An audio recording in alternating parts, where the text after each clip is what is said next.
Welcome back. Well, pharmeasy has raised close to 4,000 crores from its rights issue, with around 1,300 crores being subscribed by Ranjan Pai.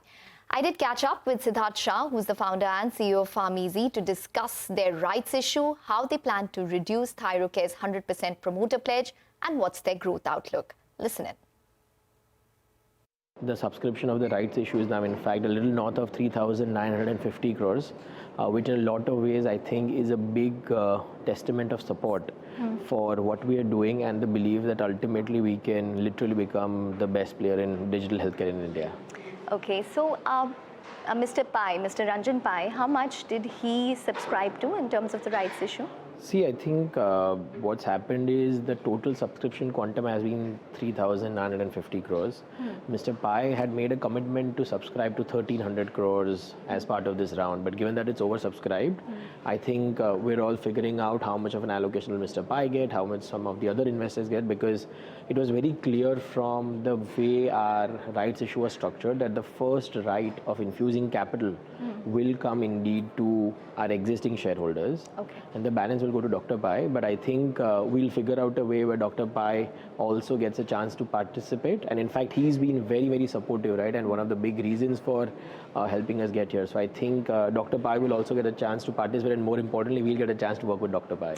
Okay, so just to get a sense in terms of what the shareholding pattern of the rights issue would be, majority of the people who've subscribed to the rights issue are the existing investors already, like TPG, Temasek, etc.? Yes. So it's fair to say that out of the 3,950 crores, roughly 1,300 crores is coming from Dr. Pai, which means that the balance, roughly 2,650 crores, is coming from our existing investors and employees.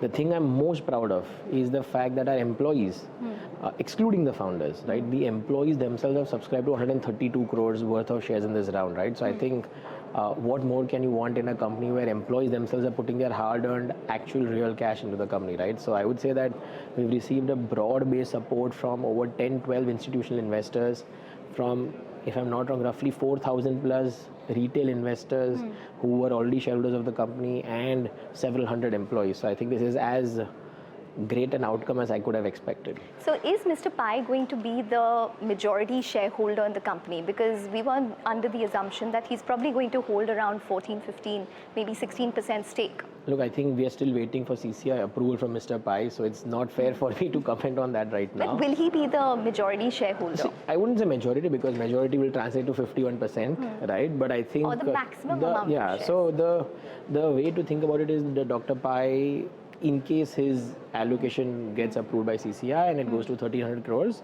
then his shareholding will likely be above 15%. Okay, it will be just likely. about 15%, yes. Okay. When are you planning to go public? When are you reviving those plans? Look, I don't have a clear answer for that at the moment. At this time, our focus is to get our... I mean, there were two primary reasons why we did the capital raise, right?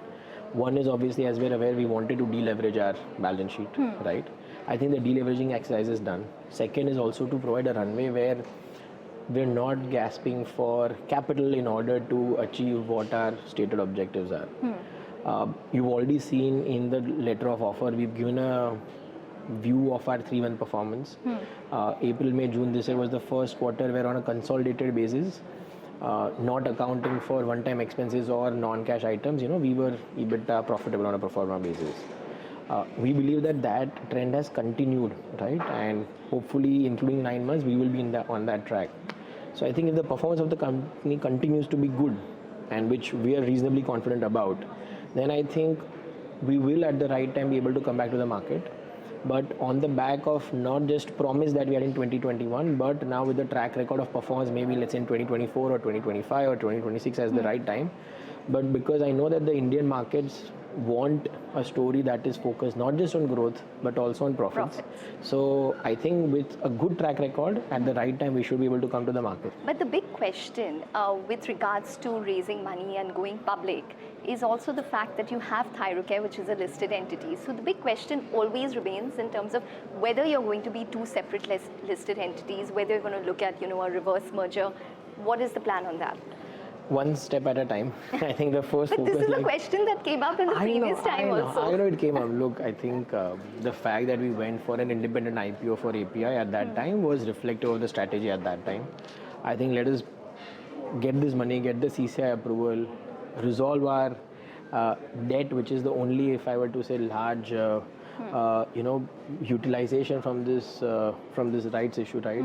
And I think our performance is so strong already that I think all of these questions in due course will get answered, right? That is, what is the right way to go public? Look, the company going public eventually is a certainty, and I'll tell you that because even though we are unlisted, at last count we have over 20,000 shareholders already. Correct. So the governance, the mode in which we engage with our stakeholders, the responsibility with which we are acting is as if we are a public company. Just because we are not listed doesn't mean that, right? Because today we are interested with 20,000 shareholders who've interested or put some money, whether they invested, and none of them invested in the company directly, right? See, the investments came from our institutional investors.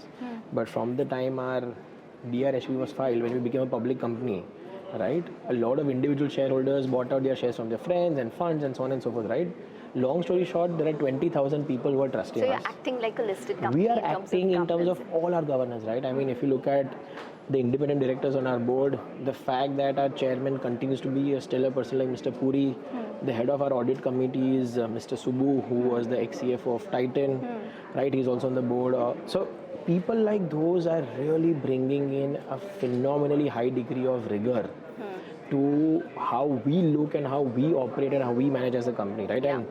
And everything from our audit process is done by a Big Four, and internal auditor is Big Four. And please remember, Thyrocare, which is 71% owned by us, is already a public company, right? So we have results which come out quarterly. We know the rigor that goes into running a public company. Interesting conversation there with the founder and CEO of pharmeasy. You can catch the entire conversation, the full show today at 5:30 p.m. on CNBC TV18. And until then, we will keep playing snippets to you itself. Take a short break, come back, get you more on the markets and individual stocks.